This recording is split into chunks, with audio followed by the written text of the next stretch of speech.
One of the most spectacular examples of erosion anywhere in the world, the Grand Canyon encompasses 277 miles of the Colorado River and adjacent uplands. Over 90% of the 5.5 million yearly visitors see Grand Canyon at the South Rim, but only 10% of those visitors venture to the North Rim, a more wild and untamed side of the Grand Canyon.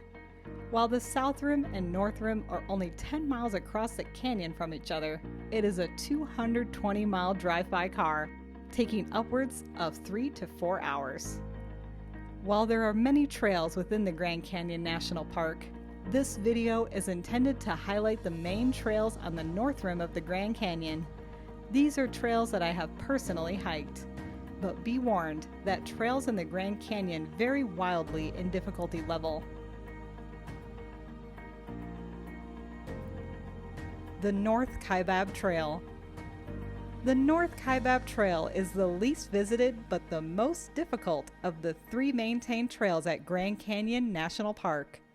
Built throughout the 1920s to match the quality and grade of the South KAIBAB Trail, the present-day North KAIBAB Trail replaced an older route infamous for crossing Bright Angel Creek 94 times.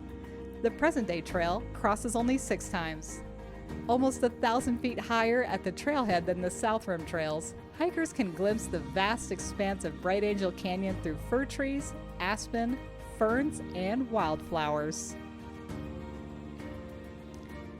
The trailhead is located 41 miles south of Jacob Lake on Highway 67, or 1.5 miles north of Grand Canyon Lodge. Although a small parking area offers limited parking, transportation is available from the Grand Canyon Lodge, or for those staying at the North Rim Campground, it is a half-mile walk to the trailhead. Consult a park ranger before heading down to the Colorado River for safety tips and overnight permits. Destinations below Roaring Springs are not recommended for day hikes due to the long distance, extreme temperature changes, and an approximately 6,000-foot elevation change each way. Some more common destinations are Kokoninu Overlook. At 1.4 miles round trip, the estimated time is 1 to 2 hours with a 790-foot elevation change. Second is Supai Tunnel. At 4 miles round trip, the estimated time is 2 to 4 hours with a 1,400-foot elevation change. And finally, we have Roaring Springs. At 9.4 miles round trip, the estimated time is 7 to 9 hours with 3,500 vertical feet elevation change. For this hike, you must begin before 7 a.m., and a day hike beyond Roaring Springs is not recommended. Water is available at North KAIBAB Trailhead and North Rim Backcountry Information Center. Potable water may also be available at Supai Tunnel, Manzanita Rest House, and Cottonwood Campground.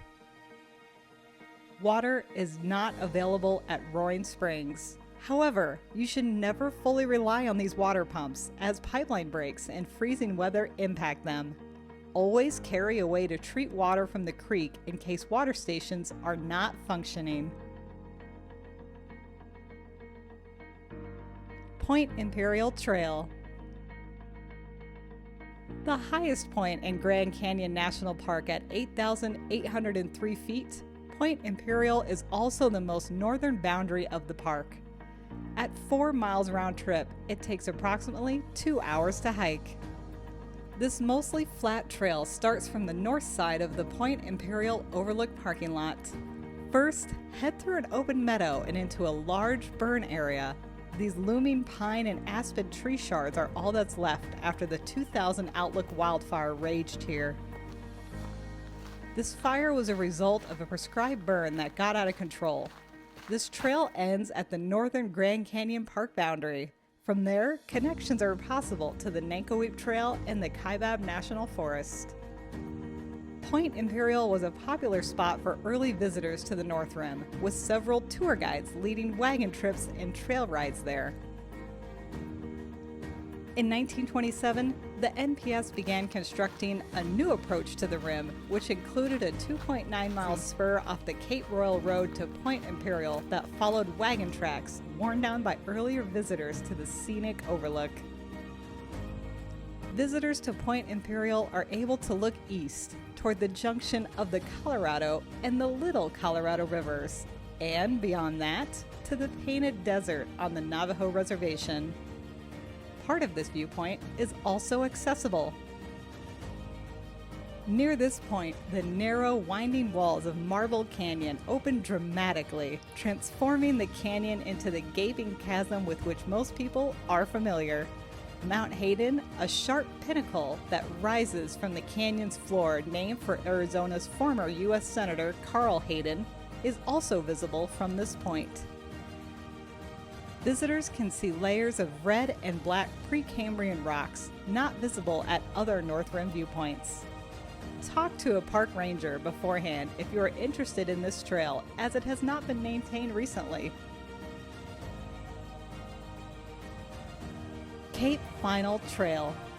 Located on the Walhalla Plateau at Grand Canyon's North Rim, this relatively flat, forested trail leads hikers 2.1 miles to the end of Cape Final for a 4.2-mile round-trip hike. The trail begins at a dirt parking lot 2.4 miles north of Cape Royal parking lot. Access to this part of the park by car is seasonal, traditionally open from mid-May to mid-October or, depending on the snow cover from the previous winter. The first half of this rocky trail is entirely within the forest, but views of the Grand Canyon begin peeking through the trees around the halfway mark. The trail comes to an end at Cape Final, an elevation of 7,916 feet, and one of the most spectacular viewpoints on the North Rim of the Grand Canyon. Named by geologist Clarence Dutton in 1880, this scenic viewpoint rewards hikers for their 4-mile round-trip hike with unique, spectacular views of the Painted Desert beyond Grand Canyon. According to Dutton, Point Final is doubtless the most interesting spot on the KAIBAB. Like nearby Cape Royal, Cape Final offers almost a 270-degree panorama over the eastern Grand Canyon, with the advantage that the viewpoint is less obscured by trees. All the scene is viewable from a single spot, so this is perhaps the best of the North Rim overlooks. Backcountry camping is available at Cape Final, but you must have a permit in advance from the North Rim Backcountry office. No water is available, even at the trailhead, except early in the season by melting snow. Otherwise, all water needed must be carried for the duration of the hike. Grand Canyon is, above all else, a place of extremes. It is necessary to take appropriate precautions depending on seasonal variations in trail conditions.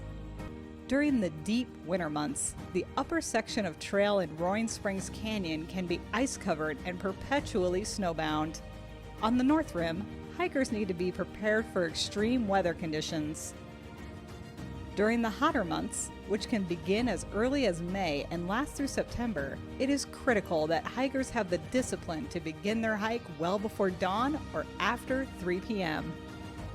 I hope this video helps you plan for any future trips to the Grand Canyon.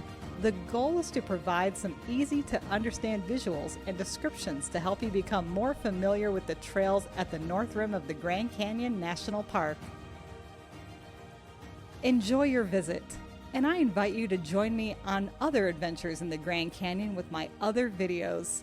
Be sure to give me a thumbs up if you like this content, and I'll see you next time.